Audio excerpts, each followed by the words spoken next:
നമുക്കറിയാം, പേരൻറ്റിങ് എന്ന് പറയുമ്പോൾ ഒരിക്കലും ഒരു ദൈവം ഒരു മിസ്റ്റേക്കും ചെയ്യുന്നില്ല.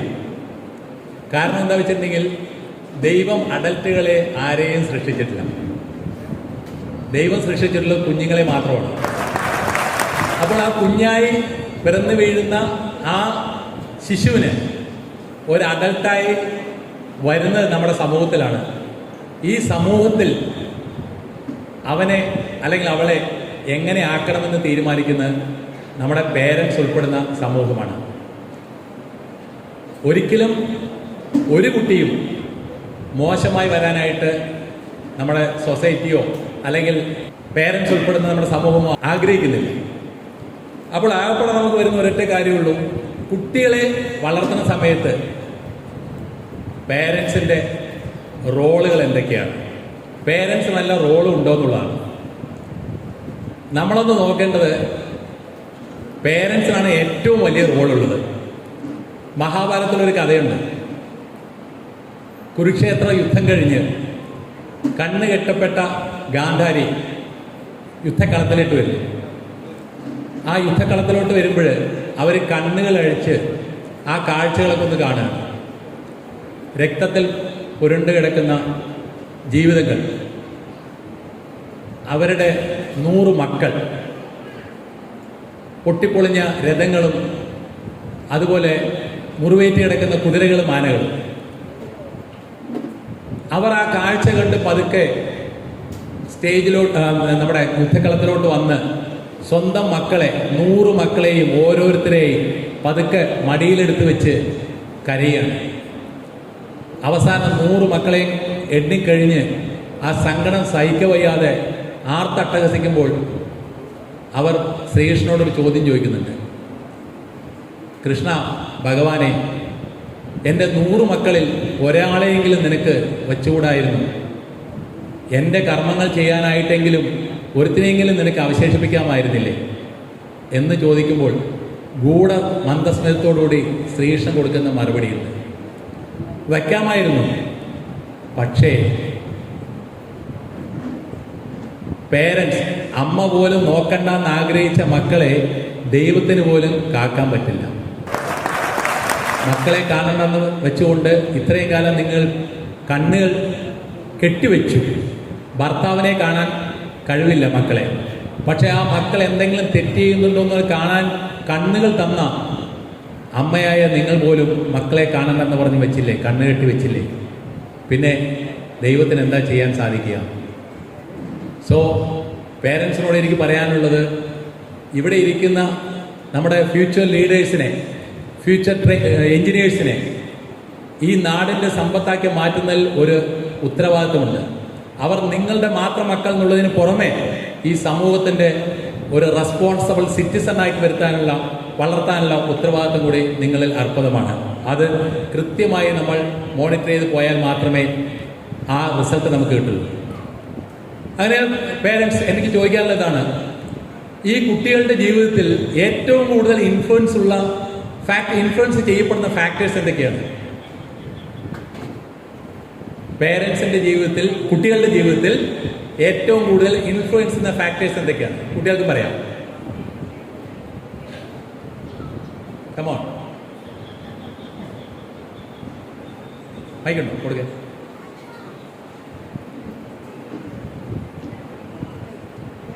Influencing factors of your children.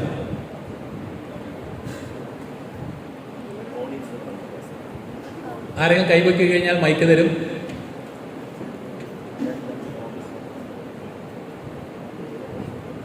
എന്തൊക്കെയാണ് കുട്ടികളുടെ ജീവിതത്തെ സ്വാധീനിക്കുന്ന ഘടകങ്ങൾ?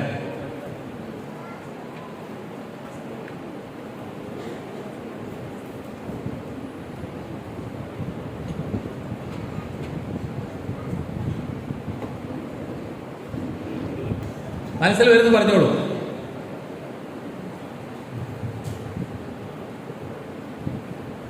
നമ്മളൊക്കെ കുഞ്ഞായിരുന്ന സമയത്ത് നമ്മുടെ ജീവിതത്തെ എന്തെല്ലാം ഘടകങ്ങളാണ് സ്വാധീനിച്ചതെന്ന് ആലോചിച്ചാൽ മതി.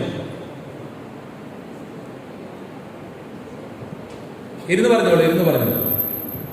കേട്ടില്ല? മൈക്ക്. എൻവയോൺമെന്റ്.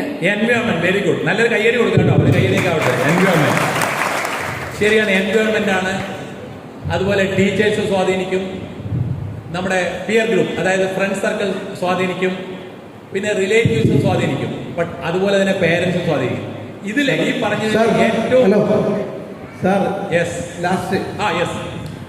ഈ നമ്മുടെ കുട്ടികൾ പാരൻസിനെ കണ്ടു വളരുന്നത്, അപ്പം അവരുടെ ഹീറോ മാതാപിതാക്കളാക്കിയിരിക്കണം. മറ്റുള്ളവർ പിന്തുടർന്നു കഴിഞ്ഞാൽ അവർക്കൊരു ലക്ഷ്യബോധം ഉണ്ടാവില്ല എന്നാണ് എൻ്റെ അഭിപ്രായം. തീർച്ചയായും ആ അഭിപ്രായത്തോട് യോജിക്കുന്നു. ഒരു കയ്യടിയോട് കൊടുക്കാം. സോ ഈ പറഞ്ഞിട്ടുള്ള ഫാക്ടേഴ്സിൽ ഏറ്റവും കൂടുതൽ സ്വാധീനിക്കുന്നത് പേരൻസ് തന്നെയാണ്. കാരണം ഏറ്റവും കൂടുതൽ സമയം കുട്ടികൾ ഓരോരുത്തരും സ്പെൻഡ് ചെയ്യുന്നത് അവരവരുടെ പേരൻസിനോടാണ്. അങ്ങനെയാണെങ്കിൽ പേരൻസിന്റെ എഡ്യൂക്കേഷൻ ഗോളെന്ന് ആലോചിച്ച് നോക്കിയേ. കുട്ടികളെ സംബന്ധിച്ചിടത്തോളം ആ കുട്ടികൾ വളർന്നു വരുമ്പോൾ SLC വരുന്ന സമയത്ത് ഏറ്റവും കൂടുതൽ മാർക്ക് മേടിച്ച് 90% അല്ലെങ്കിൽ A+, ഫുൾ A+ മേടിച്ച് എൻ്റെ മകൻ അല്ലെങ്കിൽ മകൾ വരണം എന്ന് പറയുന്ന ഗോൾ, ആ ഗോൾ നേടിക്കഴിയുമ്പോൾ നമ്മൾ ആഗ്രഹിക്കുന്ന വിഷയത്തിൽ നമ്മുടെ അടുത്തുള്ള ഏറ്റവും +2 സ്കൂളിൽ ഒരു അഡ്മിഷൻ കിട്ടുക എന്ന് പറയുന്ന ഗോൾ, അത് കഴിയുമ്പോൾ അവിടെ ഏറ്റവും നല്ല മാർക്ക് വാങ്ങിച്ച് +2 കഴിയുക എന്ന് പറയുന്ന ഗോൾ, അത് കഴിഞ്ഞ് വരുമ്പോൾ ആർട്സ് ആൻഡ് സയൻസ് കോളേജിലോ അഡ്മിഷനോ അതല്ലെങ്കിൽ നീറ്റിലോ അല്ലെങ്കിൽ നമ്മുടെ സ്റ്റേറ്റ് ലെവലിലുള്ള എൻട്രൻസിലോ അഡ്മിഷൻ നേടുക എന്ന് പറയുന്ന ലിസ്റ്റിൽ വരിക എന്ന് പറയുന്ന ഗോൾ, അത് കഴിഞ്ഞിട്ടുണ്ടെങ്കിൽ ഒരു റെപ്യൂട്ടേഷനായ കോളേജുകളിൽ പ്രൊഫഷണൽ കോളേജിൽ ഏതെങ്കിലും ഒരു അഡ്മിഷൻ നേടുക എന്ന് പറയുന്നത്, അത് കഴിഞ്ഞിട്ടുണ്ടെങ്കിൽ തീർച്ചയായും പഠനം കഴിഞ്ഞു കഴിഞ്ഞാൽ ജോലി, നല്ലൊരു ജോലി കഴിഞ്ഞാൽ നല്ല ശമ്പളം കിട്ടുന്ന ജോലി, അതനുസരിച്ച് വരുന്ന ഒരു വിവാഹം, അത് കഴിഞ്ഞാൽ അവരുടെ ലൈഫ് സെറ്റിലായി കംഫർട്ടായി പോവുക എന്ന് പറയുന്ന ഗോൾ. അപ്പോഴാണ് ഒരു മനസ്സമാധാനം കിട്ടുന്നത്. എസോർണോ? ശരിയല്ലേ? എസോർണോ? ഓക്കെ. അങ്ങനെയാണെങ്കിൽ നമ്മൾ നോക്കേണ്ട ഒരു കാര്യമുണ്ട്. ഈ പറയുന്ന ഗോളുകൾ നമ്മൾ നേടാനായിട്ട് നമ്മൾ നമ്മുടെ റോളുകൾ ചെയ്യേണ്ടതുണ്ട്. ഈ പറയുന്ന നമ്മുടെ സെൽഫിഷ് ആയിട്ടുള്ള നമ്മുടെ മക്കൾ വളർന്ന് കംഫർട്ട് പൊസിഷനിലെത്തി സമൂഹത്തിൽ അഭിമാനം, നമ്മൾ അച്ഛൻ അമ്മ എന്നുള്ള നിലയ്ക്ക് ഒരു അഭിമാനം തരത്തക്ക രീതിയിലായി വരണമെങ്കിൽ പേരൻസ് എന്നുള്ള നിലയ്ക്ക് നമ്മൾ ചില റോളുകൾ ചെയ്യേണ്ടതായിട്ടുണ്ട്. നമുക്ക് നോക്കാം എന്തെല്ലാം റോളുകൾ ചെയ്യേണ്ടതെന്നുള്ളത്. ഒന്ന്, ഇപ്പോൾ അവർ പ്രൊഫഷണൽ കോഴ്സിന് വന്നിരിക്കുകയാണ്. അങ്ങനെയാണെങ്കിൽ അവർക്ക് ചെയ്യേണ്ടുന്ന പ്രധാനപ്പെട്ട കാര്യം എന്ന് വെച്ച് കഴിഞ്ഞാൽ അവരുടെ ഡ്രീം എന്താണോ, അവരുടെ സ്വപ്നം എന്താണോ, ആ റിയലിസ്റ്റിക് ആയിട്ടുള്ള സ്വപ്നം നേടാനായിട്ട് അവരെ പ്രേരിപ്പിക്കുക, അതിനുള്ള സാഹചര്യങ്ങൾ ഒരുക്കുക എന്നുള്ളതാണ്. കുട്ടികൾക്ക് അവരവരുടേതായ സ്വപ്നങ്ങൾ ഉണ്ടാവും. നോക്കണം, ഒരിക്കലും നമ്മുടെ സ്വപ്നങ്ങൾ അവരെ പിടിച്ച് അടിച്ചേൽപ്പിക്കരുത്. ഒരു ഡോക്ടർ ആവാനോ അല്ലെങ്കിൽ എഞ്ചിനീയർ ആവാനോ കഴിയാതിരുന്നതിന്റെ വേദന മകനിലൂടെ ഒരു എഞ്ചിനീയർ ആക്കി തീർക്കാം എന്ന് പറയുന്ന ആ പ്രോസസ്സിലോട്ട് പോകാതെ അവർ വന്നിരിക്കുന്ന ഇന്നത്തെ സീറ്റിൽ നിന്നും ആ എഞ്ചിനീയർ എന്ന് പറയുന്ന ആ ഭാഗത്തോട്ട് ഏറ്റവും പൊട്ടൻഷ്യാലിറ്റി മുഴുവൻ ഉപയോഗിച്ചുകൊണ്ട് നാടിന് ഉപകാരപ്പെടുന്ന അവിടെ ഒരു എഞ്ചിനീയർ ഉണ്ട്, അങ്ങനെയാണെങ്കിൽ ഒരു എഞ്ചിനീയർ വേണമെങ്കിൽ അത് ഇദ്ദേഹത്തിന് വേണം എന്ന് പറയുന്ന രീതിയിലോട്ട് വളർന്ന് അങ്ങനെ വരാൻ വേണ്ടി ഉള്ള ശ്രമത്തിന് വേണ്ടി നമ്മൾ ചെയ്യേണ്ട പേരൻസ് എന്നുള്ള ലെവലിൽ നമ്മൾ ചെയ്യേണ്ടതാണ് അവർക്ക് പഠനത്തിനുള്ള എല്ലാവിധ അവരുടെ ഡ്രീം അച്ചീവ് ചെയ്യാനുള്ള സൗകര്യങ്ങൾ ഒരുക്കി കൊടുക്കുക എന്നുള്ളത്. അതോടൊപ്പം തന്നെ നോക്കണം, നമ്മുടെ കുട്ടികളെ അവരെങ്ങനെയാണോ അതുപോലെ തന്നെ നമ്മൾ അക്സെപ്റ്റ് ചെയ്യാനായിട്ട് നോക്കണം. നമ്മൾ മനസ്സിലാക്കേണ്ട ഒരു കാര്യമുണ്ട്, ഓരോ കുട്ടിയും യുണീക്കാണ്. അവരുടെ കഴിവുകൾ എന്താണോ, കഴിവ് കുറവുകൾ എന്താണോ അതെല്ലാം തിരിഞ്ഞതാണ് നമ്മുടെ കുട്ടി. നിങ്ങൾക്കറിയാം, നിക് വിജൂസിക് എന്ന് പറയുന്ന കൈകളും കാലുകളും ഇല്ലാത്ത ഒരാൾ ജനിച്ച് വീണപ്പോൾ തന്നെ അദ്ദേഹത്തെ കൊണ്ട് കളയാൻ പേരൻസ് തീരുമാനിച്ചാണ്. പക്ഷെ ആ ഹൃദയവേദനയുടെ അമ്മ അതിന് സമ്മതിച്ചില്ല. അവൻ എങ്ങനെയായാലും എനിക്കത് മതി, ഞാൻ അവനെ പൊന്നുപോലെ വളർത്തിക്കോളാം എന്ന് പറഞ്ഞതിന്റെ അടിസ്ഥാനത്തിൽ മാത്രം അവനെ വളർത്തുകയും അവന് വേണ്ട അവന്റെ കുറവുകളെ വെച്ചുകൊണ്ട് അവൻ എന്തെല്ലാമാണ് അവന്റെ ശരീര പ്രകൃതിക്ക് അനുസരിച്ച് ചെയ്യാൻ പറ്റുക എന്ന് പറഞ്ഞുകൊണ്ട് അവനെ വളർത്തി എല്ലാ കലകളിലും അതുപോലെ നീന്താനും സർഫിങ്ങും എല്ലാം ചെയ്യിപ്പിച്ചുകൊണ്ട് ഇന്നൊരു മോട്ടിവേഷണൽ ട്രെയിനറായി ലോകം മുഴുവൻ സഞ്ചരിക്കുന്ന നിക് വിജൂസിക്കിനെ നമ്മളൊന്ന് ആലോചിക്കണം. വേണ്ട, അതല്ലെങ്കിൽ ജെസ്സിക്ക കോക്സ് എന്ന് പറയുന്ന ലേഡി, 2 കൈകളുമില്ലാത്ത ലോകത്തിൽ ആദ്യമായി കൊമേഴ്സ്യൽ പൈലറ്റ് ലൈസൻസ് നേടിയ ആ ലേഡി. ഇവരുടെയൊക്കെ ജീവിതം നമ്മൾ പഠിപ്പിക്കുന്ന ഒരു കാര്യമുണ്ട്, യുണീക്ക്നെസ്സിന് സമാനമായിട്ട് വേറൊന്നുമില്ല. നമ്മുടെ കുഞ്ഞുങ്ങൾ എന്താണോ ആ കുട്ടി അതൊരു കുട്ടി മാത്രമാണ്. പലരും പറയും സാമ്യമുള്ള പലരെയും കണ്ടേക്കെന്ന്, അത് സാമ്യത്തിൽ മാത്രമാണ്, കാണാൻ മാത്രമായിരിക്കും. പക്ഷെ ഒരിക്കലും ഒരു സംസാരത്തിലോ അല്ലെങ്കിൽ ബിഹേവിയറിലോ ഒരിക്കലും സാമ്യം ചെയ്യാനേ പറ്റില്ല. ആൻഡ് ആൾസോ നമ്മൾ നോക്കേണ്ട ഒരു കാര്യമുണ്ടോ, കുട്ടികൾ വളർന്നു വരുമ്പോൾ, പ്രത്യേകിച്ച് +2 ഒക്കെ കഴിയുന്ന സമയത്ത് നമുക്കറിയാം, റിസൾട്ടൊക്കെ വരുന്ന സമയത്ത് അവൻ അത്രയും മാർക്ക് മേടിച്ചു, നിനക്ക് എല്ലാ സൗകര്യവും ഉണ്ടായിട്ട് നീ ഇത്രയല്ലേ മാർക്ക് മേടിച്ചുള്ളൂ. No, never ever compare your children with anyone. ആരുമായിട്ട് നിങ്ങൾ കമ്പയർ ചെയ്യാൻ പോവുകയും ചെയ്യരുത്. കാരണം ആലോചിച്ച് നോക്കുക, ഈ ലോകത്ത് ഒരു കുഞ്ഞുണ്ടായിട്ടുണ്ടെങ്കിൽ അതിന് കൃത്യമായ പർപ്പസ് ഉണ്ട്. അങ്ങനെ ആ പർപ്പസ് ഫുൾഫിൽ ചെയ്യാനായിട്ടുള്ള ജനിച്ചു വരുന്ന കുട്ടിയെ വളർന്നു വരുന്ന സാഹചര്യങ്ങളിൽ മറ്റുള്ളവരുമായി കമ്പയർ ചെയ്യുമ്പോൾ ഒരു ആനയെ മരം കയറാൻ പഠിപ്പിക്കുകയോ അല്ലെങ്കിൽ അണ്ണാനെ തടിവലിക്കാൻ പഠിപ്പിക്കുകയോ അല്ലെങ്കിൽ മീനിനെ മരം കയറ്റാൻ പഠിപ്പിക്കുകയോ ചെയ്യുന്ന പോലെ ഇരിക്കും. ഓരോന്നിനും വ്യത്യസ്തമായ കഴിവുകളാണുള്ളത്. അതനുസരിച്ച് അത് മനസ്സിലാക്കിക്കൊണ്ട് നമ്മൾ മുന്നോട്ട് പോകുമ്പോഴാണ് നമ്മുടെ പേരൻസിനുള്ള കർമ്മം നമുക്ക് ചെയ്യാനായിട്ട് പറ്റും. പിന്നെ ഫ്രണ്ട്സ്, എനിക്ക് പറയാനുള്ള ഒരു കാര്യം എന്ന് വെച്ച് കഴിഞ്ഞാൽ, ഞാനും ഒരു പേരൻ്റാണ്. ഒരു പക്ഷേ ഇന്നിവിടെ നിങ്ങളോട് സംസാരിക്കുന്നുണ്ടെങ്കിൽ എൻ്റെ 2 കുട്ടികളുണ്ട്. ഒരാൾ ബിടെക് കഴിഞ്ഞു, ഒരാൾ ബിടെക് സെക്കൻഡ് ഇയർ ആണ്. അപ്പോൾ എനിക്കറിയാം അവരുടെ കാര്യങ്ങൾ എന്തൊക്കെയാണ്, അഭിമുഖീകരിക്കുന്ന പ്രശ്നങ്ങൾ എന്തൊക്കെയാണെന്നുള്ള അറിയാം. ഒന്ന്, മഹാന്മാരുടെ ഏത് കഥകൾ നിങ്ങൾ എടുത്തു നോക്കിയാലും, ജീവിതത്തിൽ വിജയിച്ചിട്ടുള്ള ഏതൊരാളുടെ ചരിത്രം പരിശോധിച്ച് നോക്കിയാലും ഒരു കാര്യം നമുക്ക് മനസ്സിലാവും. അവരെല്ലാം തന്നെ പ്രോക്രാസ്റ്റിനേഷൻ അല്ലെങ്കിൽ മാറ്റിവെക്കുക എന്ന് പറയുന്ന പ്രക്രിയ ഒഴിവാക്കിയിട്ടുള്ളവരാണ്. ഈ മാറ്റിവെക്കൽ എന്ന് പറയുന്നത് രാവിലെ എഴുന്നേൽക്കുക എന്നുള്ളത് തന്നെ അവിടെ തൊട്ട് നമ്മൾ തുടങ്ങണം, അതുവരെ മാറ്റിവെക്കരുത്. സാധാരണ നമുക്കറിയാം അലാറം വെച്ച് എഴുന്നേൽക്കുന്ന ആൾക്കാരാണ് മെജോറിറ്റി ആൾക്കാർ. ഈ അലാറം വെക്കുമ്പോൾ ഒരു സ്വഭാവമുണ്ട്. നമ്മൾ കൃത്യമായി 5 മണിക്ക് അലാറം വെക്കും. 5 മണിക്ക് എഴുന്നേൽക്കാനായിട്ട് ഈ സാധനം കൃത്യമായി അടിക്കുകയും ചെയ്യും. അങ്ങനെ അടിച്ചതിന് ശേഷം നമ്മൾ എഴുന്നേറ്റ് സമയം നോക്കും, 5 മണിയായോ? ഇന്നലെ രാത്രി ഉറങ്ങാൻ കിടന്ന ഏകദേശം 7-8 മണിക്കൂർ കഴിഞ്ഞിരിക്കുന്നു. അതിനുശേഷം അടിക്കുന്ന അലാറം എടുത്തുകൊണ്ട് നമ്മൾ നോക്കുന്നത് ഇത്ര പെട്ടെന്ന് 5 മണിയായോ എന്നാണ്. എന്നിട്ട് എന്ത് ചെയ്യും? സാധാരണഗതിയിൽ അതിനൊന്ന് സ്നൂസ് ചെയ്യും, അല്ലെങ്കിൽ ഒന്ന് കൂട്ടി ഒന്ന് 5:30 വെക്കും. 5:30 ആകുമ്പോൾ കൃത്യമായി ഈ സാധനം വീണ്ടും അടിക്കും. ഒന്ന് ആലോചിച്ച് നോക്കിയേ, ഒരു നാണോ മാനോ ഇല്ലാത്ത സാധനം ആയതുകൊണ്ട് മാത്രമാണ് അത് വീണ്ടും വീണ്ടും ചെയ്യുന്നത്. എത്രയോ കാലമായി കൃത്യമായി നിങ്ങൾ തീരുമാനിക്കുന്ന സമയത്ത് നിൽക്കുന്ന ആ സമയത്തിന് അലാറം അടിച്ചിട്ട് എഴുന്നേക്കാതെ പോയിട്ട് വീണ്ടും അടിച്ചുകൊണ്ടിരിക്കും. ഇന്നെങ്കിലും എഴുന്നേറ്റാലോ എന്നോ ശുഭാപ്തി വിശ്വാസത്താൽ. അങ്ങനെ അടിക്കുമ്പോൾ ആ 5:30 അടിക്കുന്ന അലാറത്തിനെ വീണ്ടും എടുത്ത് നോക്കി, 5:30 ആയോ? അരമണിക്കൂർ ഇത്രയും പെട്ടെന്ന് പോയോ എന്ന് സ്വയം വിചാരിച്ചുകൊണ്ട് ഒരു 5 മിനിറ്റ് കൂടി ഞാൻ കിടക്കാം, അങ്ങനെയാണ് എനിക്ക് അലാറത്തിന്റെ ആവശ്യമില്ല എന്ന് വെച്ചുകൊണ്ട് സ്വയം തീരുമാനിച്ചുകൊണ്ട് ആ അലാറം വെക്കാതെ 5 മിനിറ്റിന് വേണ്ടി ഒരു കിടപ്പ് കിടക്കും. ആ കിടപ്പ് എത്ര സമയം പോകുന്നു എന്ന് ആലോചിച്ച് നോക്കി. ഏറ്റവും ചുരുങ്ങിയത് അരമണിക്കൂർ കൂടി വീണ്ടും പോകും. എസോർണോ? ശരിയല്ലേ? ഇനി നിങ്ങൾ ആലോചിച്ച് നോക്കുക, ആ 5 മിനിറ്റിന് വേണ്ടി കിടന്ന കിടപ്പാണ് സത്യം പറഞ്ഞ ഏറ്റവും സുഖമായുള്ള നിദ്ര. രാത്രി കിടന്ന 8 മണിക്കൂറോ അല്ലെങ്കിൽ അതിനുശേഷം വെച്ച അരമണിക്കൂറിനേക്കാളും 5 മിനിറ്റിന് വേണ്ടി നമ്മൾ അലാറം വെക്കാതെ കിടന്ന എന്താ പറയുക, ഡെപ്ത് സ്ലീപ്പ്, ഗാഢ നിദ്ര കിട്ടിയ ആ സുഖകരമായ സുഷുപ്തിയിലോട്ട് പോകുക എന്ന് പറയുന്നത് സുഖകരമായ ഒരു കാര്യം.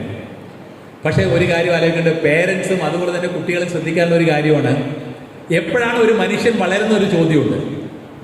എപ്പോഴാണോ ഒരു മനുഷ്യൻ വളരുന്നത് എന്ന് വെച്ച് കഴിഞ്ഞാൽ, എപ്പോഴാണോ നിങ്ങൾ കുഞ്ഞായിരുന്ന സമയത്ത് നിങ്ങളുടെ അനിയന്റെ കയ്യിൽ നിന്നോ അനിയത്തിയുടെ കയ്യിൽ നിന്നോ ഒരു ചോക്ലേറ്റ് കഷ്ണം തട്ടിപ്പറിച്ചോടിയത് അന്ന് മുതൽ സ്വന്തമായി പഠിച്ച് ജോലിയൊക്കെ നേടി അതിന്റെ ആദ്യത്തെ ശമ്പളം കയ്യിൽ വരുമ്പോൾ ആ ശമ്പളത്തിൽ നിന്നും ആരും പറയാതെ അവനോ അവൾക്കോ ഒരു ഡ്രസ്സ് വാങ്ങിച്ചു കൊടുക്കുന്ന വരെയുള്ള ഒരു ഗ്യാപ്പിലാണ് ഒരു മനുഷ്യൻ വളരുന്നത്. എപ്പോഴാണോ നിങ്ങൾ കുഞ്ഞായിരുന്നപ്പോൾ നിങ്ങളുടെ പേരൻസ് നിങ്ങളുടെ ആഗ്രഹങ്ങളെല്ലാം ഫുൾഫില്ല് ചെയ്തു തന്നത്, എന്ത് പറയുമ്പോഴും എന്ത് കാര്യങ്ങൾ മേടിച്ചു തന്നത്, അന്ന് മുതൽ സ്വന്തം കാലിൽ നിൽക്കാൻ തുടങ്ങിയപ്പോൾ നമ്മുടെ പേരൻസ് അവരുടെ ആഗ്രഹങ്ങൾ ഒന്നും പറയാതെ തന്നെ അത് അറിഞ്ഞ് നമ്മൾ ചെയ്തു കൊടുക്കുന്ന വരെയുള്ള ഒരു ഗ്യാപ്പിലാണ് ഒരു മനുഷ്യൻ വളരുന്നത്. എപ്പോഴാണോ നിങ്ങൾ കുഞ്ഞായിരുന്ന സമയത്ത് മറ്റുള്ളവരുടെ അറ്റൻഷൻ കിട്ടാൻ വേണ്ടി ഉറക്കെ കരഞ്ഞത്, അന്നു മുതൽ സ്വന്തം ജീവിതം കെട്ടിപ്പടുത്ത് മുന്നോട്ട് പോകുന്ന സമയത്ത് ആ ജീവിതം എന്ന് പറയുന്ന പ്രാരാബ്ദം, അതിന്റെ പ്രഹേളികയെ തമ്മിൽ രണ്ടറ്റം കൂട്ടിമുട്ടിക്കാൻ ബുദ്ധിമുട്ടുമ്പോൾ, സങ്കടം കൊണ്ട് സഹിക്കവയ്യാതെ വിതുമ്പിക്കരയുമ്പോൾ, അത് ആരും കാണരുതെന്ന് വിചാരിച്ച് ഒരു കോണിൽ പോയി നിന്ന് വിതുമ്പിക്കരയുന്നവരെയുള്ള ഗ്യാപ്പിലാണ് ഒരു മനുഷ്യൻ വളരുന്നത്. എപ്പോഴാണോ നിങ്ങൾ കുഞ്ഞായിരുന്നപ്പോൾ രാവിലെ വന്ന് നിങ്ങളുടെ അച്ഛനും അമ്മയും നിങ്ങളെ വന്ന് വിളിച്ചത്, മോനെ മോളെ എഴുന്നേക്ക്, സ്കൂളിൽ പോകണ്ടേ, സ്കൂൾ ബസ് വരും, കുളിക്കണ്ടേ, ബ്രേക്ക്ഫാസ്റ്റ് കഴിക്കണ്ടേ, റെഡിയാവണ്ടേ എന്ന് പറഞ്ഞ് നിങ്ങളെ വിളിച്ചപ്പോൾ നിങ്ങൾ അച്ഛാ അല്ലെങ്കിൽ അമ്മേ ഒരു 5 മിനിറ്റ് കൂടി ഞാൻ കിടക്കട്ടെ എന്ന് പറഞ്ഞത് മുതൽ സ്വയം തിരിച്ചറിവൊന്ന് സ്വയം ഡിസൈഡ് ചെയ്യുന്ന സമയത്തിന് അലാറം വെച്ച് ആ അലാറം അടി മുഴുവനാവുന്നതിന് മുമ്പ് ഞാനൊരു ഉത്തരവാദിത്തപ്പെട്ട പൗരനാണെന്നും എൻ്റെ വിഷൻ അനുസരിച്ച് സെറ്റ് ചെയ്തിരിക്കുന്ന ഗോളുകൾ എന്തൊക്കെയാണോ അത് നേടിയെടുക്കാനുള്ള മിഷൻ ആക്ടിവിറ്റിയുടെ ഡേ ഇന്നാണെന്ന് വിചാരിച്ചുകൊണ്ട് ഇന്നത്തെ ദിവസം നമ്മൾ ചുറുചുറുക്കോടുകൂടി ആരംഭിക്കുന്നത് വരെയുള്ള ഗ്യാപ്പിലാണ് ഒരു മനുഷ്യൻ വളരുന്നത്. അലാറം അടിച്ചാൽ അത് സ്നൂസ് ചെയ്യാതെ തന്നെ നമ്മൾ എഴുന്നേക്കണം എന്നർത്ഥം. അപ്പോൾ നമ്മൾ ആലോചിച്ച് നോക്കുക, നമ്മൾ വളർന്നോ ഇല്ലയോ എന്നുള്ളത്.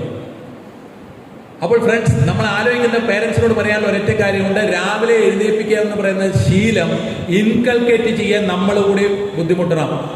അലാറം വെച്ചാൽ മാത്രം പോരാ, ആ കുട്ടികളെ ആ സമയത്ത് നമ്മൾ അടുത്ത് പോയി സ്നേഹത്തോടുകൂടി, ഒരിക്കലും ദേഷ്യപ്പെടാതെ, മോളെ അല്ലെങ്കിൽ മോനെ എഴുന്നേക്ക്, ഇന്ന് തുടങ്ങി ഇന്നത്തെ ദിവസമാണ്, today is the first day of the rest of your life. ഇനി ജീവിതകാലം മുഴുവൻ വരാൻ പോകുന്ന ദിവസങ്ങളുടെ ആദ്യത്തെ ദിവസമാണെന്ന്. അത് ആലോചിച്ചുകൊണ്ട് ഇന്ന് അലാറം വെച്ച് രാവിലെ തന്നെ എഴുന്നേറ്റ് ആ മക്കളെ കൂടെ നിന്ന് അടുത്ത് പോയിരുന്ന് സ്നേഹത്തോടുകൂടി വിളിച്ചെഴുന്നേൽപ്പിച്ച് കട്ടൻ ചായയോ കൊടുത്തുകൊണ്ട് പഠിക്കാനായി പ്രേരിപ്പിക്കുകയും അവരുടെ കൂടെ നിൽക്കുകയും ചെയ്യുന്ന പറയുന്ന പ്രോസസ്സ് മാതാപിതാക്കളായി നമ്മൾ ചെയ്യണം. കാരണം ഇനി 4 കൊല്ലം എന്ന് പറയുന്നത് അവരുടെ ഫ്യൂച്ചറിനെ നമുക്ക് ഹെൽപ്പ് ചെയ്യാൻ പറ്റുന്ന അവസാനത്തെ ഘട്ടമാണ്. അത് കഴിഞ്ഞാൽ പിന്നെ അവരുടെ ഇഷ്ടം പോലെ അവർ പോകും. പഠനത്തിൻ്റെ ട്രാക്കിലോട്ട് വന്നു കഴിഞ്ഞാൽ എംടെക്കോ അല്ലെങ്കിൽ അതനുസരിച്ചുള്ള PG ഒക്കെ ചെയ്തവർ പോകും. സോ പേരൻസിനോട് എനിക്ക് പറയാനുള്ളത്, രാവിലെ 5 മണിക്ക് എഴുന്നേൽക്കുക എന്ന് പറയുന്ന ഒരു പ്രോസസ്സ് കുട്ടികളിൽ ആ ഹാബിറ്റ് ഡെവലപ്പ് ചെയ്യാൻ ഒരു 21 ഡേയ്സ് നമ്മൾ ഇത് ചെയ്ത് കഴിഞ്ഞാൽ കുട്ടികൾ ഓണായി. അവർ 21 ദിവസം കഴിഞ്ഞ് കഴിഞ്ഞാൽ 22ാം ദിവസം താനേ എഴുന്നേറ്റുള്ളൂ. നിങ്ങളുടെ സഹായം വേണ്ട. എഴുന്നേറ്റിൽ തീർച്ചയായും നിങ്ങളൊന്ന് മോണിറ്ററിങ് ചെയ്യണം. Are you ready for that? പേരൻസിനോട് ചോദിച്ചു, are you ready? Yes or no? അങ്ങനെ ആ ഒരു കാര്യം മാത്രം മതി നമ്മുടെ ചേഞ്ചസ് പതുക്കെ ഉണ്ടാവാനായിട്ട്. അതുപോലെ തന്നെ ഫ്രണ്ട്സ്, പേരൻസിനോട്, വുഡ്കട്ടറും ഒരു മരം വെട്ടുകാരനും ഗാർഡനറും തമ്മിലുള്ള വ്യത്യാസം നമുക്കറിയാം. മരം വെട്ടുകാരൻ ഒന്നും നോക്കാനില്ല, മരങ്ങൾ വെട്ടി വീഴ്ത്തുക എന്ന് പറയുന്ന പ്രോസസ്സ് മാത്രമേ ഉള്ളൂ. പക്ഷെ ഒരു ഗാർഡനർ എന്താ ചെയ്യുക? ആ മരം വളർന്നു പോകുന്നതനുസരിച്ച് അതിനെ ഷേപ്പ് ചെയ്ത് കൊണ്ടുപോകും. പേരൻസിനോട് പറയാനുള്ളത് തന്നെയാണ്. കുട്ടികളെ നമ്മുടെ ആഗ്രഹങ്ങൾക്കനുസരിച്ച് വെട്ടി വീഴ്ത്തുകയല്ല, പകരം അവരുടെ ആഗ്രഹങ്ങൾക്കനുസരിച്ച് നമ്മൾ വെട്ടി കറക്റ്റ് ചെയ്ത് ആ റൂട്ട് കറക്റ്റ് ചെയ്ത് പോകുക എന്നുള്ളതാണ് നമുക്ക് വേണ്ടത്. അതുപോലെ തന്നെ അവരോട് സംസാരിക്കുമ്പോഴും രണ്ട് കൂട്ടരും ഉള്ളതുകൊണ്ട് എനിക്ക് വളരെ സൗകര്യമുണ്ട്. കുട്ടികളോടാണ് പേരൻസിനോട് സംസാരിക്കുമ്പോൾ ആ റെസ്പെക്റ്റ് വിടാതെ തന്നെ സംസാരിക്കണം. എൻ്റെ അച്ഛനാണ് അല്ലെങ്കിൽ എൻ്റെ അമ്മയാണെന്നുള്ള ആ റെസ്പെക്റ്റോടുകൂടി തന്നെ അവരോട് സംസാരിക്കണം. പേരൻസിനോട് അഡൽട്ടായി കഴിഞ്ഞു, 10, 18, 17 വയസ്സ് കഴിഞ്ഞിട്ടുള്ള ആൾക്കാരാണ് ഇവിടെ ഇരിക്കുന്നവർ. അഡൽട്ടോട് വരുന്നു. അപ്പോൾ ഇനി നമ്മൾ അവരെ കൺട്രോൾ ചെയ്യാൻ പോകാതെ, അവരും ഒരു ഇൻഡിവിജ്വലാണ്, അവരെയും നമ്മൾ അംഗീകരിക്കേണ്ടിയിരിക്കുന്നുള്ള വ്യക്തമായ ധാരണയോടുകൂടി അവരുമായിട്ട് സംസാരിക്കാൻ തുടങ്ങിക്കഴിഞ്ഞാൽ, റെസ്പെക്റ്റോടുകൂടി അവർ സംസാരിക്കാൻ തുടങ്ങിക്കഴിഞ്ഞാൽ അന്യോന്യം റെസ്പെക്റ്റ് ഉണ്ടാവും, ബഹുമാനം. അങ്ങനെ വരുന്ന സമയത്ത് പറയുന്ന കാര്യങ്ങൾ അങ്ങോട്ടും ഇങ്ങോട്ടും പെട്ടെന്ന് ഈസി ആയിട്ട് മനസ്സിലാവുകയും ചെയ്യും. എപ്പോഴും നമ്മുടെ ജീവിതത്തിൽ നമ്മൾ കൊണ്ടുവരുന്ന ഡിസിപ്ലിൻ, രാവിലെ എഴുന്നേൽക്കുക തുടങ്ങിയുള്ള ഡിസിപ്ലിൻ, വീട്ടിലെ കാര്യങ്ങൾ വെക്കുന്നതായിട്ട്, വന്നു കഴിഞ്ഞാൽ പുസ്തകം വെക്കുന്നതായിക്കോട്ടെ, ഇരിക്കുന്ന സ്ഥലങ്ങൾ ഒരുക്കി വെക്കുന്നതായിക്കോട്ടെ, ഡ്രസ്സ് വാഷ് ചെയ്യാനുള്ള ഡ്രസ്സ് കൊണ്ടിരുന്ന സ്ഥലമായിക്കോട്ടെ, എന്തായാലും അതിനെല്ലാം കൃത്യമായ അച്ചടക്കം വരുത്തുകയും അത് പ്രോത്സാഹിപ്പിക്കുക, അത് കൃത്യമായി ചെയ്യാനായിട്ട് കുട്ടികളുടെ കൂടെ നിന്ന് പേരൻസ് കൂടി പ്രോത്സാഹിപ്പിക്കണം. ഒരിക്കൽ കാണിച്ചു കൊടുത്തു കഴിഞ്ഞാൽ അവർ ചെയ്യും. പറയുമ്പോൾ ചിലപ്പോൾ ആ വേർഡ്സ് മാത്രമേ കിട്ടുള്ളൂ. നിങ്ങൾ കൊണ്ട് ഇന്ന കാര്യങ്ങൾ ഇവിടെ വെക്കണം, ഇന്ന കാര്യങ്ങളൊക്കെയാണ് നിങ്ങൾ ചെയ്യേണ്ടതെന്ന് കുട്ടികളോട് പറയുമ്പോൾ ആ കൃത്യമായ പിക്ചർ അവർക്ക് കിട്ടുകയും അവർ അതനുസരിച്ച് ചെയ്യുകയും ചെയ്യും. നമ്മളൊരു കാര്യത്തിലേക്കാണ് വീണ്ടും, ബുദ്ധൻ്റെ ഒരു സ്റ്റോറിയുണ്ട്. ജീവിതം എന്ന് പറയുന്നത് മഞ്ഞ് തുള്ളി പോലെയാണ്. ഏതെങ്കിലും പർവ്വതങ്ങളുടെ മുകളിൽ നിന്ന് ഒലിച്ചു വന്ന ആ മഞ്ഞ് കണങ്ങൾ വന്ന് പല വഴികളിലൂടെ വന്ന് അവസാനം സമുദ്രത്തിൻ്റെ അഗാധതയിലോട്ട് ചേരുകയും ജീവിതം അവസാനിക്കുകയും ചെയ്യും. അങ്ങനെ ഒരു മഞ്ഞുതുള്ളി ഒരിക്കൽ ഒരു ഹിമാലയത്തിൻ്റെ പോലെയുള്ള വലിയ പർവ്വതത്തിൽ നിന്നും ഒലിച്ചിറങ്ങി. ആ മഞ്ഞുതുള്ളി ഇറങ്ങി വന്നപ്പോൾ തന്നെ പൂക്കളുകൾ അതിനെ വിളിച്ചു. സന്തോഷത്തോടെ പൂക്കളുടെ അടുത്ത് പോയി. കുറേ നേരം പൂക്കളുടെ ഇതളുകളിലൂടെ തത്തിക്കളിച്ചുകൊണ്ടത് വീണ്ടും ഇറങ്ങി. വരുന്ന സമയത്ത് കാട്ടിലുള്ള പുല്ലുകളിലും ചെടികളിലും ഇലകളിലുമൊക്കെ അത് കയറി ഇറങ്ങി വന്നു. അങ്ങനെ അതിൻ്റെ ആഴിയിലോട്ടുള്ള യാത്രയിൽ ഒരു ചെളിക്കുണ്ട്, ചെളി നിറഞ്ഞ വെള്ളം അതിന് വിളിക്കുകയാണ്, നീ ഇങ്ങോട്ട് വരുന്നു. അതൊന്ന് നോക്കി, ചെളിയാണെന്ന് മനസ്സിലായി. പക്ഷെ വിചാരിച്ചു ഒന്ന് ഇറങ്ങി കുളിച്ചിട്ട് പോയേക്കാം. അതനുസരിച്ച് ആ മഞ്ഞുതുള്ളി ആ ചെളിയിലോട്ട് ഇറങ്ങുകയാണ്. ചെളി നിറഞ്ഞ വെള്ളത്തിലോട്ട് ഇറങ്ങി ഒന്ന് തിമിർത്തു. അതിനുശേഷം വീണ്ടും പുറത്തു വന്നു. വീണ്ടും അതിൻ്റെ യാത്ര തുടർന്നു. അങ്ങനെ യാത്ര തുടർന്ന് പോകുമ്പോഴാണ് തലേന്ന് രാത്രി പെയ്ത മഴയിൽ മഴത്തുള്ളി ഏതോ എലിയിൽ പറ്റിക്കിടക്കുന്നുണ്ടായിരുന്നു. അതിൻ്റെ ഗ്ലേസിങ് കണ്ടുകൊണ്ട്, ആ മിന്നിക്കൊണ്ടിരിക്കുന്ന ആ ഗ്ലേസിങ് കണ്ടുകൊണ്ട് ഈ ചെളി നിറഞ്ഞ മഴത്തുള്ളി ചോദിക്കുകയാണ്, നിനക്കെങ്ങനെ ഇത്ര ദൂരം ഒഴുകി വന്നിട്ടും ഈ പ്രകാശം ഇങ്ങനെ നിലനിർത്താൻ പറ്റുന്നു എന്ന് ചോദിച്ചപ്പോൾ ആ മഴത്തുള്ളി പറഞ്ഞു, നിനക്കും ഇതേ പ്രകാശം കീപ്പ് ചെയ്യാമായിരുന്നു, നീ ആ വന്നിട്ടുള്ള ചെളിയിൽ ഇറങ്ങിയില്ലായിരുന്നെങ്കിൽ. ചെളിയിൽ ഇറങ്ങിയാൽ ഇനി ഒരിക്കലും നിനക്ക് പഴയ പ്രകാശം തിരിച്ചു വരില്ല. ഫ്രണ്ട്സ്, നമ്മുടെ ജീവിതം ഇതുപോലെയാണ്. നമ്മൾ പോയിക്കൊണ്ടിരിക്കുക എത്ര തന്നെ നമ്മൾ ശ്രദ്ധിച്ചു പോയി കഴിഞ്ഞാൽ പലപ്പോഴും അറിയാതെ വീഴുന്ന ചെളിക്കുണ്ടുകൾ വരെയുണ്ട്. അപ്പോൾ യാതൊരു ട്രാപ്പിലും വരാതെ, ഒരു ഭാഗത്തും പോകാതെ നമ്മുടെ ഗോളുകൾ എന്താണോ ആ ഗോളുകളെ കുറിച്ച് കൃത്യമായി മനസ്സിൽ കണ്ടുകൊണ്ട് മാത്രം പോയി കഴിഞ്ഞാൽ ഒരു ദിവസവും നിങ്ങൾക്ക് വേറെ ഒരു കാര്യത്തിന് സമയം ഉണ്ടാവില്ല. ഗോളുകൾ നേടണം എന്ന് പറയുന്ന ഇന്റേണൽ ഡ്രൈവ് അകത്തുനിന്ന് വരും. ആ ഗോളുകൾ നേടാൻ വേണ്ടി മാത്രമായിരിക്കും നിങ്ങളുടെ സമയം നിങ്ങൾ സ്പെൻഡ് ചെയ്യുക. ആ ഗോളുകൾ കൃത്യമാക്കുക എന്നുള്ളതാണ് വേണ്ടത്. ആൻഡ് ഇവിടെ ഇരിക്കുന്ന അച്ഛന്മാരോടാണ് എനിക്ക് പ്രത്യേകിച്ച് പറയാനുള്ളത്, നിങ്ങളുടെ കുട്ടികൾക്ക് ആവശ്യമായ സമയം നിങ്ങൾ കൊടുക്കണം. അച്ഛന്മാരോട് ചെലവഴിക്കുന്ന കുട്ടികൾ, സമയം ചെലവഴിക്കുന്ന കുട്ടികളുണ്ടെങ്കിൽ അവരുടെ പ്രത്യേകത എന്താണെന്ന് വെച്ച് കഴിഞ്ഞാൽ ജീവിതത്തിലെ പല പ്രശ്നങ്ങളും സോൾവ് ചെയ്യാനുള്ള സ്കിൽ അവരറിയാതെ ഡെവലപ്പ് ചെയ്യുന്നുള്ളൂ. പ്രോബ്ലം സോൾവിങ് സ്കിൽ എന്ന് പറയുന്ന ആ ഒരു സ്കില്ല് പെട്ടെന്ന് ഡെവലപ്പ് ചെയ്യാനായിട്ട് പേരൻസിലെ അച്ഛൻ്റെ കൂടെ കഴിയുന്ന കുട്ടികൾക്ക് പെട്ടെന്ന് സാധിക്കും. അത് ക്ലാസ് റൂമുകളിൽ ബെറ്റർ സ്കോറിംഗ് മാത്രമല്ല, ജീവിതം എന്ന് പറയുന്ന പരീക്ഷകളിൽ പലപ്പോഴും നമുക്ക് വളരെ നല്ല രീതിയിൽ പരീക്ഷണങ്ങളെ അതിജീവിച്ചുകൊണ്ട് മുന്നേറാൻ നിങ്ങളുടെ കുട്ടികളെ പ്രാപ്തരാകണമെന്ന് നിങ്ങൾ യഥാർത്ഥത്തിൽ ആഗ്രഹിക്കുന്നുണ്ടെങ്കിൽ അച്ഛനോട് പ്രത്യേകം പറയാനില്ല, കുറച്ച് സമയം കൂടുതലായിട്ട് കുട്ടികളുടെ കൂടെ സ്പെൻഡ് ചെയ്യുക. കുട്ടികൾ വളർന്നു എന്ന് വെച്ചുകൊണ്ട് കാര്യമില്ല. അവരുടെ ഹൈറ്റ് ഉയർന്ന് വരുന്നതനുസരിച്ച് അവർ വലുതായി എന്ന് തോന്നലൊക്കെ ശരിയാണ്, വേണം. ആ റെസ്പെക്റ്റിനൊക്കെ അത് വേണം. പക്ഷെ അവരെപ്പോഴും നമ്മുടെ കൊച്ചു കുഞ്ഞുങ്ങൾ തന്നെയാണ്. നമ്മൾ ചെറുതായിരുന്നപ്പോൾ അവരെ എടുത്ത് വളർത്തിയതുപോലെ തന്നെ, നടത്തിയതുപോലെ, പിച്ച നടത്തിയതുപോലെ തന്നെ അതേ ഒരു മാനസികാവസ്ഥയിൽ വേണം ആ കുട്ടികളെ നിങ്ങൾ സമീപിക്കാനായിട്ട്. അവരെ ഒന്ന് ഹഗ് ചെയ്യാനോ, ഒരു രാവിലെയോ അല്ലെങ്കിൽ വൈകിട്ടോ അല്ലെങ്കിൽ കോളേജിലോട്ട് വരുമ്പോഴോ ഹോസ്റ്റലിലോട്ട് പോകുമ്പോഴോ ഒരു ഉമ്മ കൊടുക്കാനായിട്ടോ മടിക്കേണ്ട ഒരാവശ്യമില്ല. കുട്ടികൾ ഇന്നും നമ്മുടെ സ്വന്തം കുട്ടികൾ തന്നെയാണ്.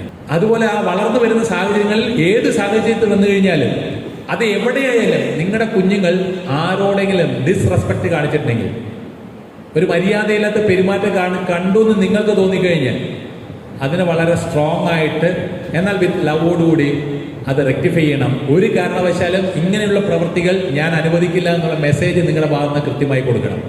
കാരണം ഓരോ സമയം അങ്ങനെ കാണിക്കുമ്പോഴന്ന് കൃത്യമായി ചെയ്തില്ലെങ്കിൽ പിന്നീട് നമ്മൾ പറഞ്ഞാൽ അത് റെക്ടിഫൈ ചെയ്യാൻ പറ്റാത്ത രീതിയിലോട്ട് എത്തിപ്പോകും. അതുകൊണ്ട് നമ്മളത് ചെയ്യണം.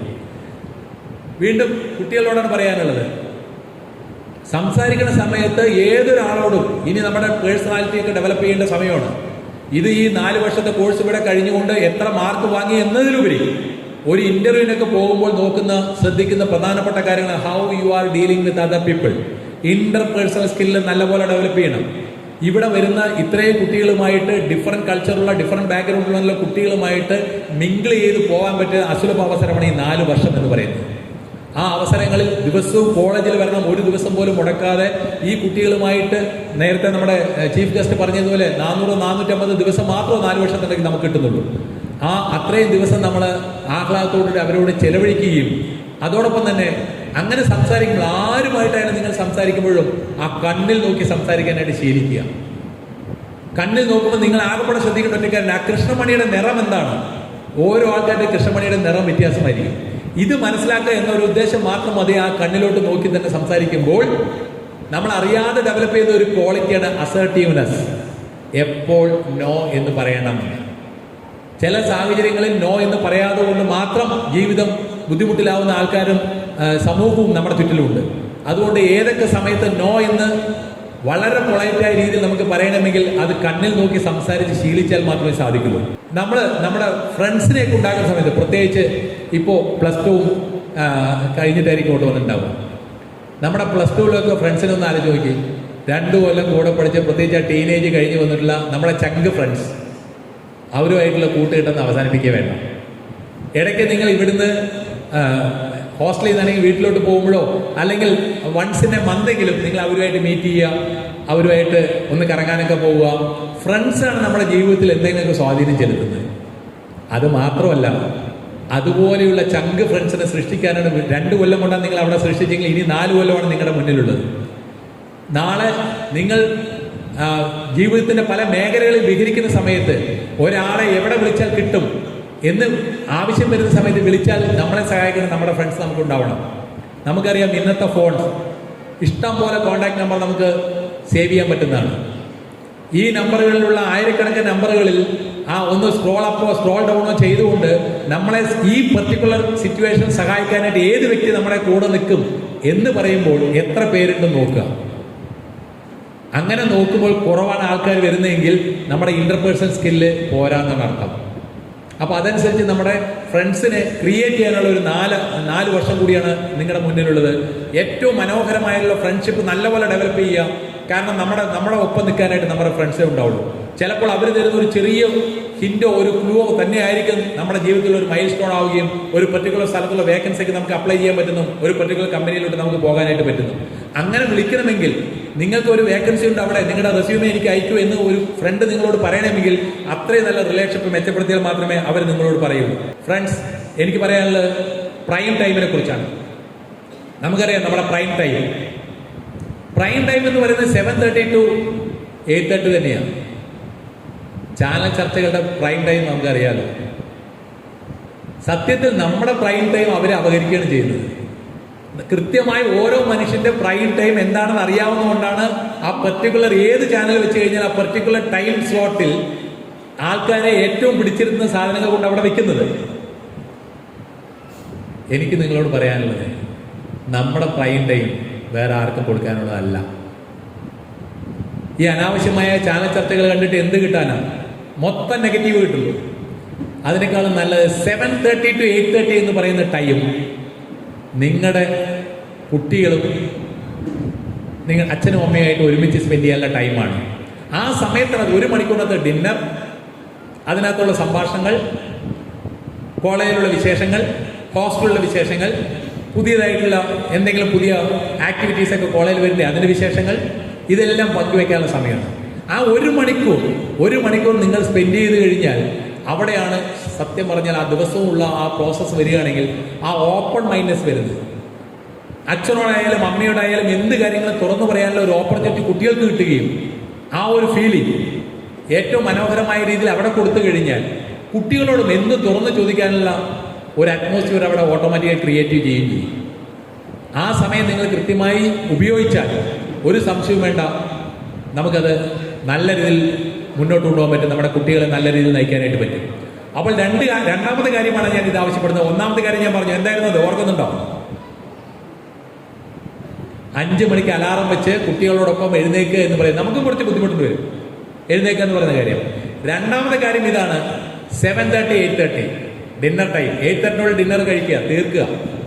ആ സമയത്തിനകത്ത് നമ്മുടെ കുട്ടികളുമായിട്ടുള്ള സംസാരിക്കാനുള്ള ഡിസ്കഷനുള്ള സമയം, ആ സമയം നമ്മൾ മാറ്റി വയ്ക്കുക. R you ready for that?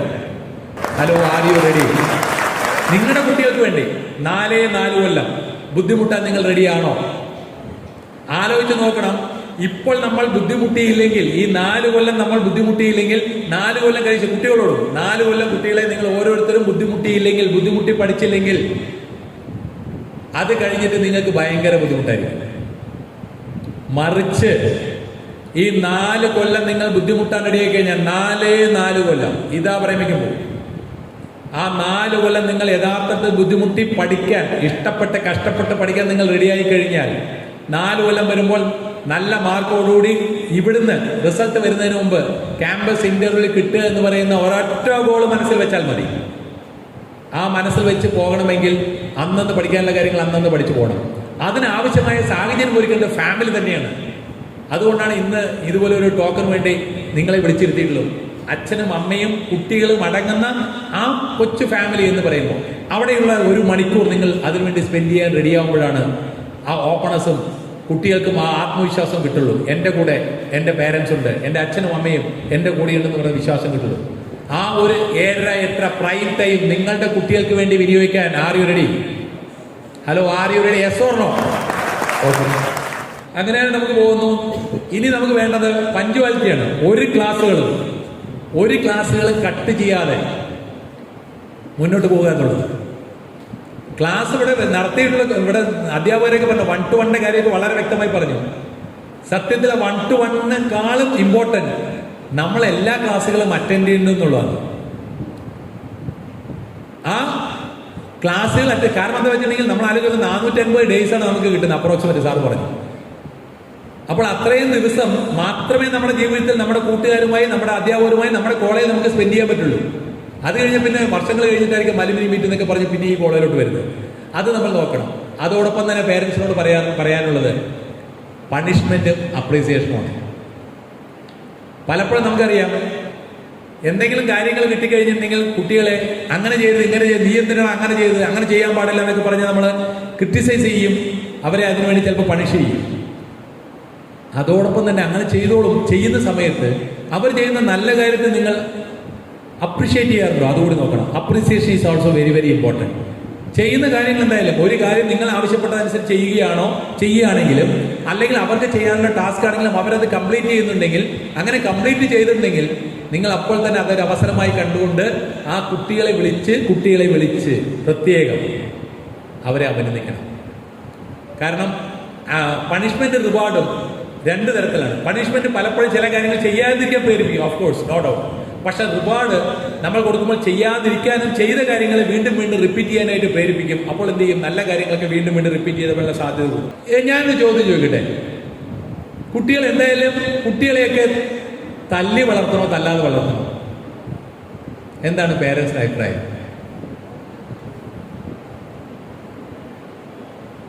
ഇനി എന്തായാലും തല്ലാൻ പറ്റില്ല. തല്ലി വളർത്തണമായിരുന്നോ തല്ലാതെ വളർത്തണമായിരുന്നോ? Tell me, come on. തല്ലി വളർത്തണോ തല്ലാതെ വളർത്തണോ? തല്ലാതെ വളർത്തണം. തല്ലാതെ വളർത്തണം എന്ന് പറയുന്നവർ എത്ര പേരുണ്ടെന്ന് കൈവക്കാമോ? തല്ലാതെ വളർത്തണം എന്ന് പറയുന്നത് കുറച്ച് പേരേ ഉള്ളൂ. അപ്പൊ തല്ലി വളർത്തണം എന്ന് പറയുന്നതാണ് മെജോറിറ്റി, അല്ലേ? സത്യം പറഞ്ഞാൽ എൻ്റെ അഭിപ്രായവും തല്ലി വളർത്തുന്നത് തന്നെയാണ്.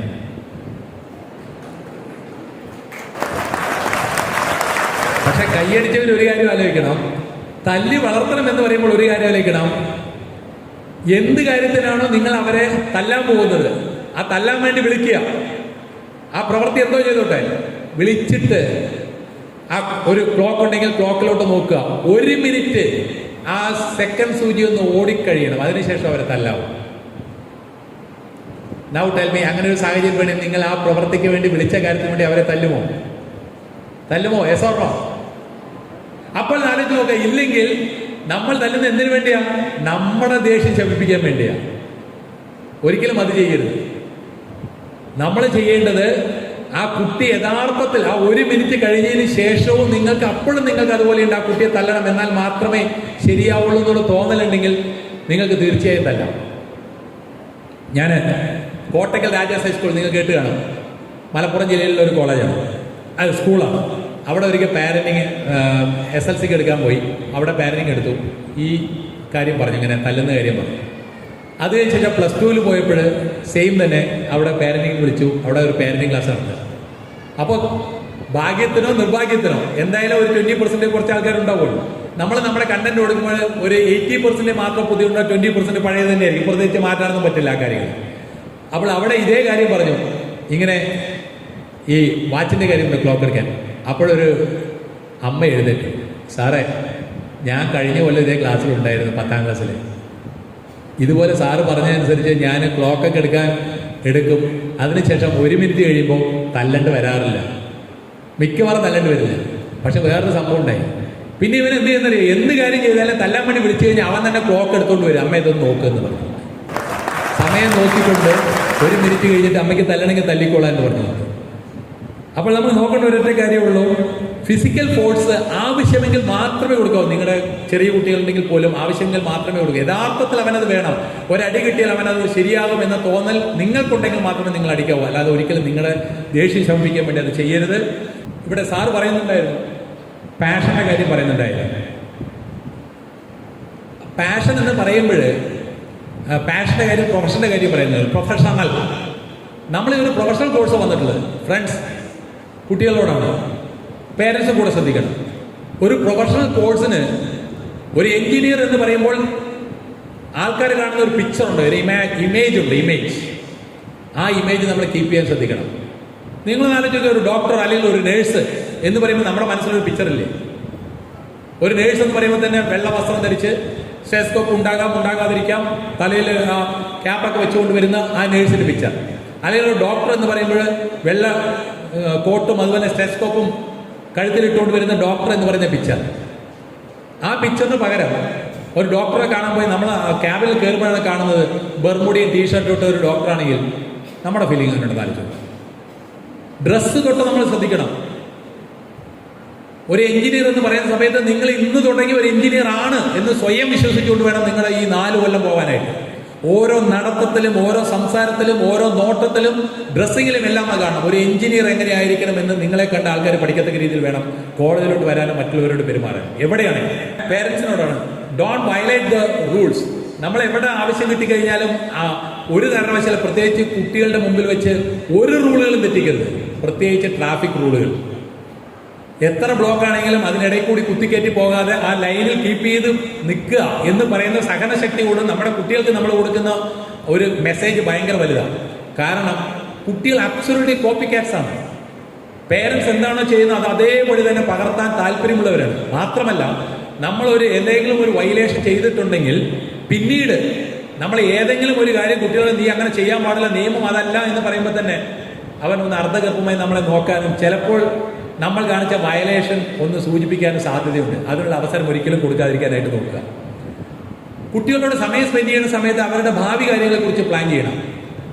ഒരു കാര്യം ഉറപ്പാണ്, ഇവിടെ ഇരിക്കുന്ന എല്ലാവരും 400ഓളം സ്റ്റുഡൻസ് വന്നിട്ടുണ്ടെങ്കിൽ ഈ 400ഓളം പേരുടെ വിഷൻ പലതായിരിക്കും. ഡിഫറൻ്റ് ആയിട്ടുള്ള സ്ഥലങ്ങളിൽ എത്തിച്ചേരുക എന്ന് പറയുന്ന വിഷൻ തന്നെയായിരിക്കും. പക്ഷെ ഒരു കാര്യം ഉറപ്പാണ്, ഈ 400 പേരുടെയും ഗോൾ ഒന്ന് തന്നെയായിരിക്കും. 4 കൊല്ലം കഴിയുന്ന സമയത്ത് ഈ കോളേജിൽ നിന്നും ഏറ്റവും നല്ല മാർക്കോടുകൂടി, ഒരു സപ്ലിയും ഇല്ലാതെ, അരിയേഴ്സ് ഒന്നുമില്ലാതെ ബെസ്റ്റ് മാർക്കോടുകൂടി, നല്ല മാർക്കോടുകൂടി വാങ്ങി പാസ്സായി എൻ്റെ അച്ഛനെയും അമ്മനെ സന്തോഷിപ്പിക്കുക എന്ന് പറയുന്ന ഗോൾ. ആ ഗോൾ നേടാനായിട്ട് ഇറങ്ങുന്ന സമയത്ത് അതിലോട്ട് പ്രേരിപ്പിക്കത്തക്ക രീതിയിൽ കുട്ടികളുമായിട്ട് അവരുടെ ഫ്യൂച്ചർ പ്ലാൻ ചെയ്യുക. വെറുതെ ഡിസ്കഷനില്ല. ഈ 7:30 to 8:30 ഓരോ ദിവസങ്ങളിലും ഓരോ പ്ലാൻ. നീ ഇന്നവിടെ എത്തണം എന്നുണ്ടെങ്കിൽ നിനക്ക് അവിടെ എത്തണമെങ്കിൽ നീ എന്തെല്ലാം കാര്യങ്ങൾ ചെയ്യണം എന്നെല്ലാം നോക്കിക്കൊണ്ട് നിങ്ങൾക്ക് പോകാം. അതും വീണ്ടും നമ്മുടെ ബന്ധങ്ങൾ ഊഷ്മളമാക്കാനായിട്ട് സഹായിക്കും. കുട്ടികളെ വളരെ സ്ട്രിക്റ്റ് ആയിട്ട് പിടിച്ചു നിർത്താനും പാടില്ല. ഈ പറയുന്നത് കേട്ടുകൊണ്ട് നിങ്ങൾ വീട്ടിൽ പോയി ചോദിക്കരുത് കേട്ടോ. അന്ന് പറഞ്ഞിട്ടുണ്ടല്ലോ അച്ഛാ അല്ലെ അമ്മ അധികം സ്ട്രിക്റ്റ് ഒന്നും വേണ്ടാന്ന് പറഞ്ഞിട്ടുണ്ടല്ലോ, എനിക്ക് അവിടെ പോകണം ഇവിടെ പോകണം അതൊക്കെ വിടണം, അതാണ് അദ്ദേഹം ഉദ്ദേശിച്ചതെന്ന് വിചാരിക്കരുത്. ആവശ്യത്തിന് സ്ട്രിക്ട്നെസ് വേണം. ഒരിക്കലും 3 പേര് ഒരു പട്ടം ഉണ്ടാക്കി, 3 പേര് 3 പട്ടം ഉണ്ടാക്കി, ഓരോ പട്ടം വീതം. അവസാനം അവരെ ഈ പട്ടവുമായിട്ട് കടൽക്കരയിലോട്ട് പോയി പട്ടം പറത്താൻ ആരംഭിച്ചു. ആദ്യം ഒരാൾ പട്ടം പറത്തി, ആ പട്ടം ഉയർന്ന് പൊങ്ങിക്കൊണ്ടേയിരുന്നു. പൊങ്ങി മുകളിലോട്ട് പോയപ്പോൾ അയാൾ വിചാരിച്ചു ഏറ്റവും മുകളിലോട്ട് പോട്ടെ എന്ന് പറഞ്ഞാൽ അതിന്റെ ചരട് കട്ട് ചെയ്ത് കളഞ്ഞു. ഒബിയസ്ലി തലയും കുത്തി അത് അധികം താമസിയാതെ തന്നെ നിലത്തോട്ട് വീണു. രണ്ടാമത് അളന്നെന്ന് വെച്ച് കഴിഞ്ഞാൽ ഇതിൽ നിന്നും അങ്ങനെ അധികം വിടണ്ടെന്ന് വെച്ചുകൊണ്ട് പട്ടം പൊങ്ങി പുറത്തപ്പോൾ ആ ചരടിൽ പിടിച്ചുകൊണ്ടേയിരുന്നു. അത് പൊങ്ങാനായിട്ട് ആഗ്രഹിച്ചുകൊണ്ടേയിരുന്നു, പക്ഷേ ചരട് വിട്ടില്ല. അങ്ങനെ കാറ്റിന്റെ പ്രഷർ വന്നപ്പോൾ ചരട് പൊട്ടി അതും തലകുത്തി വീണു. എന്നാൽ മൂന്നാമത് പട്ടമുണ്ടാക്കിയ ആൾ ആ പട്ടത്തിനെ പതുക്കെ വിടുകയും അതിന് കാറ്റിന്റെ ഗതിക്കനുസരിച്ച് പോകുന്നതനുസരിച്ച് ചരട് വിട്ടുകൊണ്ടേയിരിക്കുകയും ചെയ്തു. അത് ഉയരങ്ങളുടെ താണ്ടി ഉയരങ്ങളിലോട്ട് പോയി. ഫ്രണ്ട്സ്, നമ്മുടെ കുട്ടികളെ പട്ടങ്ങൾ കണക്കാക്കി തന്നെ നമ്മൾ കൈകാര്യം ചെയ്യുന്നു. അവരെ കയറൂരി വിടുക ചെയ്യരുത്. കടിഞ്ഞാൻ നിങ്ങളുടെ കയ്യിൽ തന്നെ ആയിരിക്കണം. ആ കടിഞ്ഞാനോടൊപ്പം അത് സ്ട്രിക്റ്റ് ആക്കാതെയും എപ്പോഴൊക്കെയാണ് ലൂസ് ആക്കേണ്ടത്, അവന് മുകളിൽ പറന്നു പോകേണ്ടത് എപ്പോഴൊക്കെയാണെന്ന് മനസ്സിലാക്കിക്കൊണ്ട് അത് ലൂസ് ചെയ്യുന്നതാണ് യഥാർത്ഥ പേരന്റ്. ഒരു ബുദ്ധിമാനായ പേരന്റ് അതാണ് ചെയ്യേണ്ടത്. അവരെ ഉയരങ്ങളിലേക്ക് എത്തത്തക്ക രീതിയിൽ ആ പട്ടത്തിന്റെ ആ ചരട് അയച്ചു കൊടുക്കുക. അവർ ഉയരങ്ങൾ താണ്ടട്ടെ. നമ്മുടെ ആഗ്രഹങ്ങൾക്ക് അടിച്ച് അവരെ പിടിച്ചു നിർത്താനായിട്ട് ശ്രമിക്കുകയും ചെയ്യരുത്. അങ്ങനെ പോകുന്ന സമയത്ത് അവരുടെ ഒപ്പം തന്നെ അവരെ സപ്പോർട്ട് ചെയ്തിട്ട് അവരെ കൈയടിച്ച് പ്രോത്സാഹിപ്പിച്ചുകൊണ്ട് മുന്നോട്ട് പോകുമ്പോഴാണ് യഥാർത്ഥത്തിലുള്ള ഒരു പേരന്റ് ജനിക്കുന്നത്. Read together. നിങ്ങൾ ഒരുമിച്ച് കുറച്ച് വായിക്കാനായിട്ട് സമയം സ്പെൻഡ് ചെയ്യണം. ഇന്ന് നമുക്കറിയാം വായന എന്നുള്ളത് വളരെ വളരെ വളരെ കുറഞ്ഞിരിക്കുകയാണ്. നമ്മുടെയൊക്കെ തലമുറ, പേരൻസൊക്കെ നമ്മൾ ഉൾപ്പെടുന്ന തലമുറ ആലോചിച്ച് നോക്കി. പണ്ട് നമ്മളൊക്കെ ലൈബ്രറിയിൽ പോയിരുന്ന് കുത്തിയിരുന്ന് പുസ്തകങ്ങളെടുത്ത് വായിക്കുന്നൊരു ശീലമുണ്ടായിരുന്നു. അതിന്ന് പോയിരിക്കുക.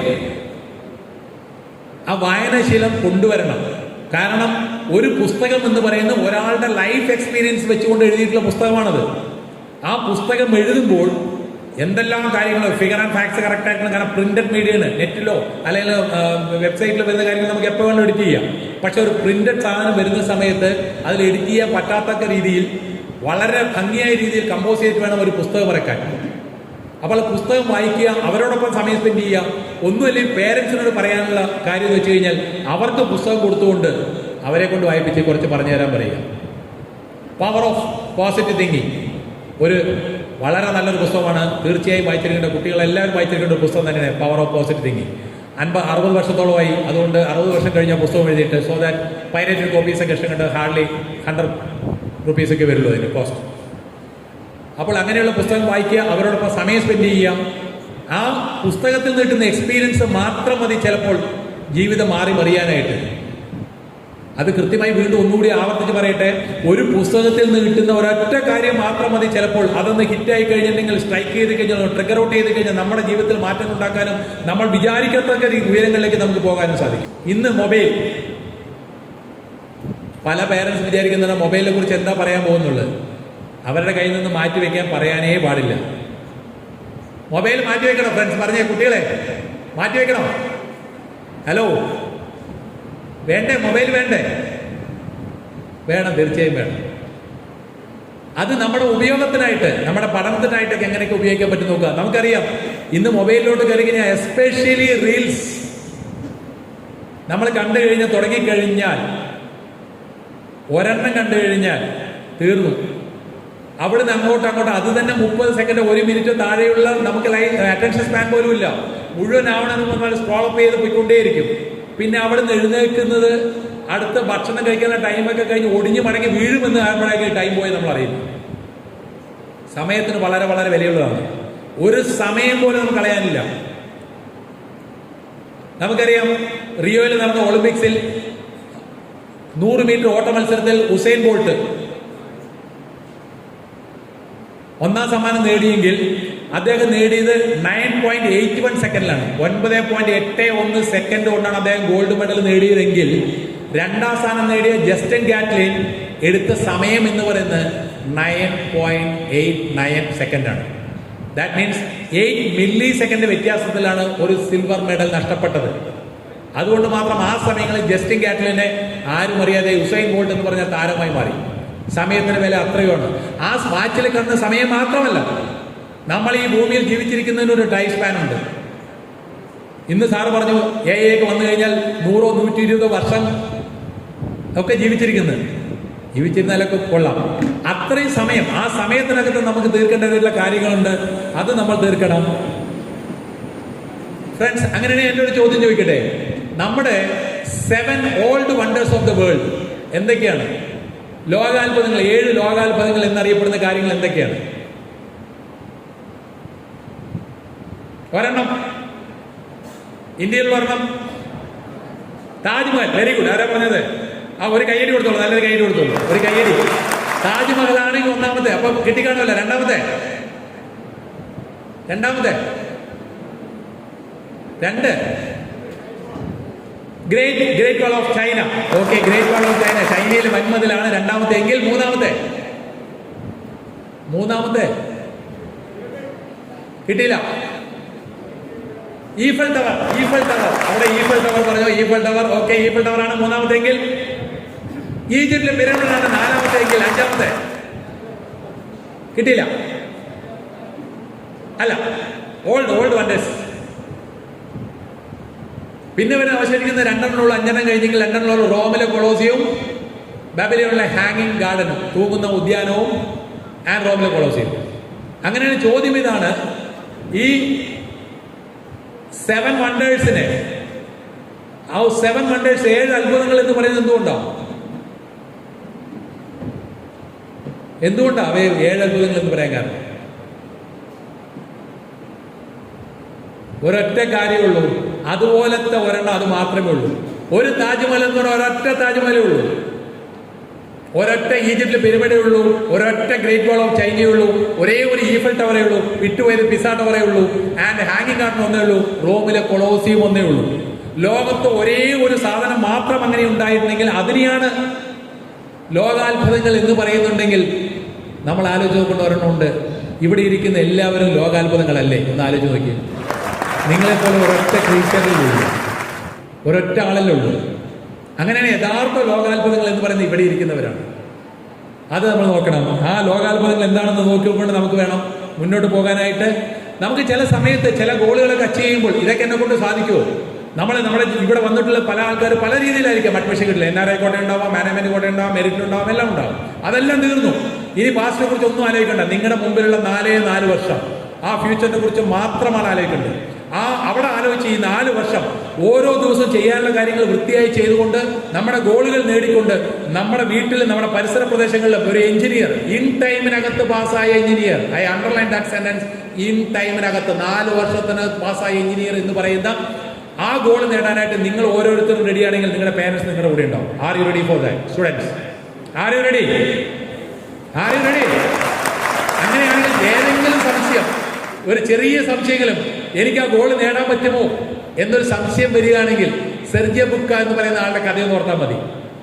ആ സെർജിയോ ബുക്ക എന്ന് പറയുന്ന ആള് പോൾ വാൾട്ട് ചാമ്പ്യനാണ്. അദ്ദേഹത്തിന്റെ റെക്കോർഡ് എന്ന് വെച്ച് കഴിഞ്ഞാൽ 35 തവണയാണ് വേൾഡ് റെക്കോർഡ് ഭേദിച്ചത്. അതിൽ 14 തവണയും സ്വന്തം റെക്കോർഡ് തന്നെയായിരുന്നു. അങ്ങനെ 35 തവണ വേൾഡ് റെക്കോർഡ് ഭേദിച്ചതിന് ശേഷം മീഡിയ പീപ്പിൾ അദ്ദേഹത്തെ അപ്രോച്ച് ചെയ്തു. ചോദിച്ച ഒരൊറ്റ ചോദ്യം ഇതായിരുന്നു: Sergey, what is the secret behind you? ഇതിന്റെ രഹസ്യം എന്താണ് എന്ന ചോദ്യമായിരുന്നു അദ്ദേഹം ചോദിച്ചത്. അദ്ദേഹം പറഞ്ഞ കാര്യം ഇതായിരുന്നു: എനിക്ക് സംശയമുണ്ടായിരുന്നു ഓരോ തവണയും എൻ്റെ ഗോളുകൾ എനിക്ക് അച്ചീവ് ചെയ്യാൻ പറ്റുമെന്നുള്ളത്.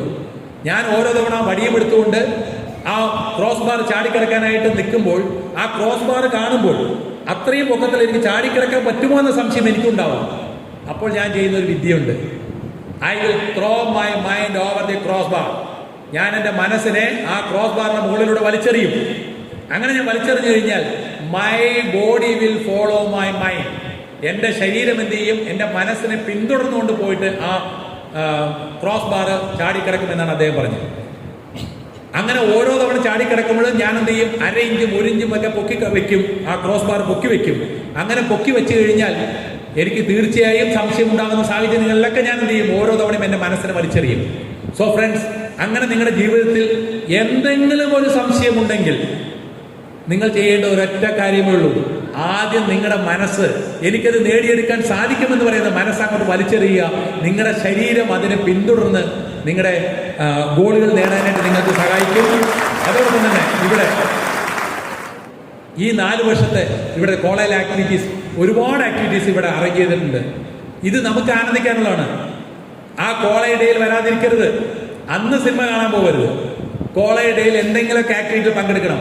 നിങ്ങളുടെ പേരുകൾ ഇവിടെ വിളിക്കണം.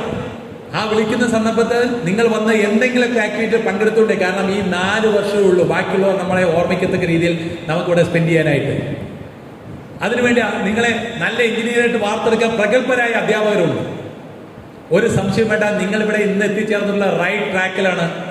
പേരൻസ് നിങ്ങളെ സപ്പോർട്ട് ചെയ്യാനായിട്ടുണ്ട്. അതേസമയം ഇവിടെ ഒരു കൂട്ടം അധ്യാപകർ തന്നെയുണ്ട്. നിങ്ങളുടെ ഓരോ ചുവടുവയ്പിലും നിങ്ങളെ സപ്പോർട്ട് ചെയ്തുകൊണ്ട്, കൃത്യമായി ഗൈഡ് ചെയ്തുകൊണ്ട്, കണ്ണ് കെട്ടിയിട്ടുള്ള കുതിര പോലെ ആ കൃത്യമായ ലക്ഷ്യത്തിലേക്ക് നയിക്കാൻ യോഗ്യരായിട്ടുള്ള അധ്യാപകരുണ്ട്. അങ്ങനെ 4 വർഷം കഴിയുന്ന സമയത്ത് ഇവിടെ ഇന്ന് നടത്തിയ സെറിമണിക്ക് പകരം കോൺവെക്കേഷൻ സെറിമണി വരുന്ന സമയത്ത് ഇവിടെയുള്ള 400 പേരും ആ സെലിബ്രേഷനിൽ പങ്കെടുത്ത് ആ ക്യാപ്പ് പണിയാൻ സാഹചര്യം ഒരുക്കട്ടെ എന്ന് ആശംസിച്ചുകൊണ്ട് എല്ലാവർക്കും ഈ വരുന്ന വർഷങ്ങളിൽ ശുഭമായ കാര്യങ്ങൾ മാത്രം സംഭവിക്കട്ടെ എന്ന് ആശംസിച്ചുകൊണ്ട് നിർത്തട്ടെ. Thank you so much.